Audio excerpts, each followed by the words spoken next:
নমস্কার, আজকে আমি কচুর শাক করব। কচুর শাক করার জন্য আমি কচুর শাক কেটে ধুয়ে নিয়েছি আর নিয়েছি ছোলা। ছোলাটা আমি সেদ্ধ করে নেব প্রেশার কুকারে। কচুর শাকটা আমি সেদ্ধ বসিয়ে দেবো একটু নুন দিয়ে। কচুর শাক সেদ্ধ হয়ে এসছে, আমি নামিয়ে নেব। দিয়ে দেবো 5 ফোড়ন আর তেজপাতা ফোড়ন। দিয়ে দেবো একটু আদা জিরে বাটা, কাঁচা লঙ্কা, নুন হলুদ, সেদ্ধ করে রাখা ছোলাটা দিয়ে দেব।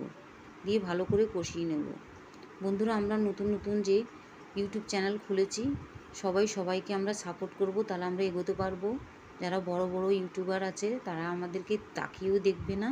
দিয়ে দিলাম একটু চিনি, সাপোর্টও করবে না। আমরা সবার পাশে থাকব। কচু শাক হয়ে গেছে, নামিয়ে নেব।